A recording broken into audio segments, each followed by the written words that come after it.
E com distanciamento social, medida de segurança contra a Covid-19, muitos idosos têm desenvolvido sintomas de depressão e ansiedade. E por isso os familiares precisam ficar atentos.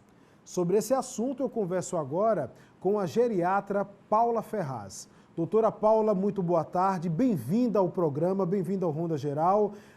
Satisfação falar com a senhora. Igualmente, Imob, um prazer estar com vocês. Boa tarde a todos. Doutora Paula, o trabalho de acompanhamento com idosos que a senhora faz é somente em ambulatório ou atendimento também em espaços de convivência com idosos? Eu pergunto isso porque nesse período de pandemia foi muito triste a gente ver e também ter condições de uma forma segura, conversar com alguns idosos sobre a falta da família, principalmente nessa época de distanciamento e de proteção a esse grupo vulnerável. A gente sabe que os casos nos idosos são mais frequentes e mais graves, né? Daí é nosso cuidado permanente na questão do isolamento, na questão da cautela do convívio, né? Eu trabalho particularmente no consultório, faço algumas visitas domiciliares, visita hospitalar, tudo com muita cautela.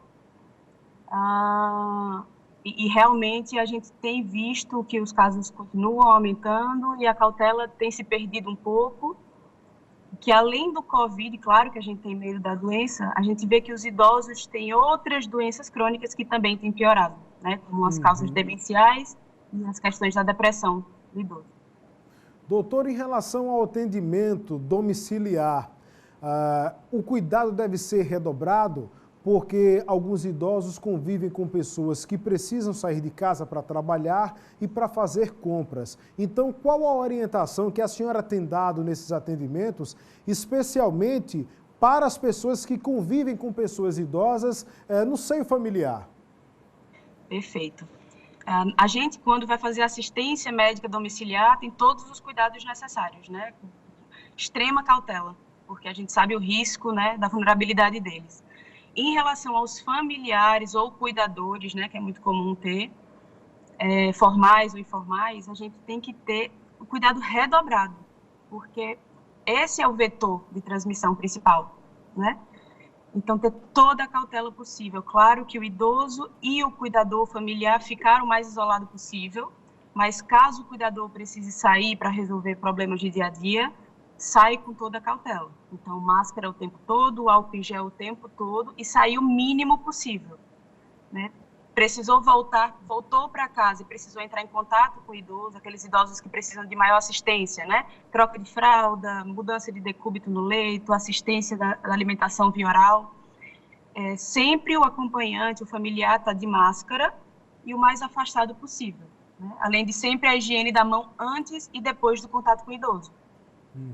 Doutora Paula, a questão da relação de forma afetiva com o idoso, seja dentro de casa ou no espaço de convivência com idosos a respeito de lares que acolhem pessoas idosas, é uma questão muito delicada nesse momento por conta do toque, principalmente aqui na nossa região, no Nordeste do país, em que a população é muito acolhedora e que é inclusive marcada pela relação, pelo abraço, pelo cheiro e pelo carinho, né? Eu digo cheiro de forma carinhosa de falar e de forma até regional, como a gente trata as pessoas.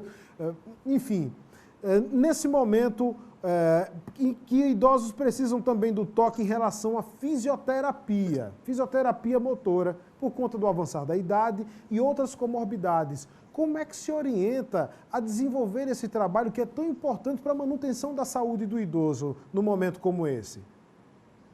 Falando um pouquinho disso do afeto, né? Acho que a gente vai ter que deixar um pouquinho do nosso afeto do toque e talvez passar para o afeto da palavra, do olhar, né? Evitar um pouco esse nosso aconchego. Em relação às assistências domiciliares, seja físio, seja fonoterapia, seja terapia ocupacional, eu acho fundamental o retorno dessas atividades, desde que com a cautela que a gente tem, com os cuidados que a gente tem. Então, o idoso que é demenciado, acamado, precisa da mobilização, né? Se não causa mais dor, mais atrofia. Voltar às atividades de fisioterapia, desde que máscara, higienização, toucas, enfim, né, todos os cuidados necessários. Mas é fundamental essa manutenção do cuidado, sim. Ainda falando sobre o afeto, doutora Paula, a gente aprendeu agora com a pandemia a demonstrar carinho e afeto de outras maneiras, né? Seja Exatamente. com palavras, seja através até de um telefonema, de uma atenção, de perguntar até como é que a pessoa está. Não é verdade? Perfeito, exatamente. A gente tem que ressignificar, né? Tem que reinterpretar o cuidado. Muito bem. Doutora Paula Ferraz, muito obrigado pela colaboração da senhora aqui no programa. Esperamos contar com a senhora em outras oportunidades para levar esclarecimentos aos telespectadores. Saúde e até a próxima, viu? Amém. Para vocês também.